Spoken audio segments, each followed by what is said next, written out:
ত্রয়োদশ জাতীয় সংসদ গঠিত হওয়ার পর সরকারি দল এবং বিরোধী দল প্রত্যেকেই একটা কমিটমেন্ট দিয়েছে বহুদিনের প্রচলিত যে ট্যাক্স ফ্রি গাড়ি এবং প্লট আমরা নিব না, এই বিষয়ে আমরা সিদ্ধান্ত নিয়েছি।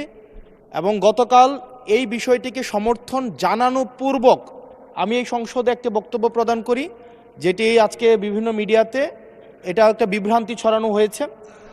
আমি আমার জায়গা থেকে যেই ট্যাক্স ফ্রি গাড়ি আমরা নিব না এবং প্লট এই সুবিধাটি যেটা আমরা নিব না, এই সিদ্ধান্ত সমর্থনপূর্বক আমি জানিয়েছি জেলা পরিষদের চেয়ারম্যান, উপজেলা পরিষদের চেয়ারম্যান, পৌর মেয়র, ডিসি, ইউনো, এসিল্যান্ড সহ অন্যান্য সরকারি অফিসার সরকারি কার্য পরিচালনা করার জন্য যেভাবে সরকারি একটি গাড়ি পেয়ে থাকে, ঠিক একই প্রক্রিয়ায় আমাদের যারা সংসদ সদস্য আছে তাদেরকে ঠিক একই প্রক্রিয়া একটি গাড়ি ব্যবহার করা দেয়া যায় কিনা সেটি আমি এই সংসদে আমি জানিয়েছিলাম। সরকারি মালিকানাধীন একটি গাড়ি যতদিন পর্যন্ত এমপি থাকবেন ঠিক ততদিন ব্যবহার করবেন এবং সেটির জন্য কিন্তু এক্সট্রা খরচও লাগবে না, কারণ আমাদের এই সংসদ সদস্যদেরকে কিন্তু ইতিমধ্যে 70,000 টাকা কিন্তু গাড়ি মেনটেনেন্স করার জন্য দেওয়া হয়। এখন গাড়ি মেনটেন্সের জন্য 70,000 টাকা করে দেওয়া হয়, কিন্তু আমাদের গাড়ি নেই।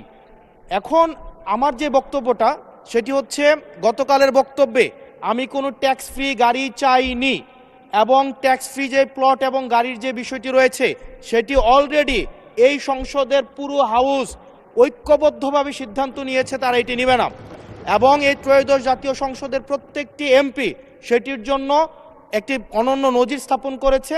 এটি মিডিয়াতে বিভ্রান্তি সৃষ্টি করেছে, সেটির জন্য এখানে পুনরাবৃত্তি করেছি সকল এমপিদের পক্ষ থেকে যে আমরা ট্যাক্স ফ্রি গাড়ি বা প্লটের সুবিধা না, অন্যান্য যে সরকারি সুবিধা আছে সেটির মতো করে যতদিন এমপি থাকবে ঠিক ততদিন এমপি শেষ, তারপরে হচ্ছে গাড়িটি আবার সরকার ফিরিয়ে নিবে। সেটির জন্য হচ্ছে আজকে এখানে দাঁড়ানো মাননীয় স্পিকার। ধন্যবাদ মাননীয় সদস্য।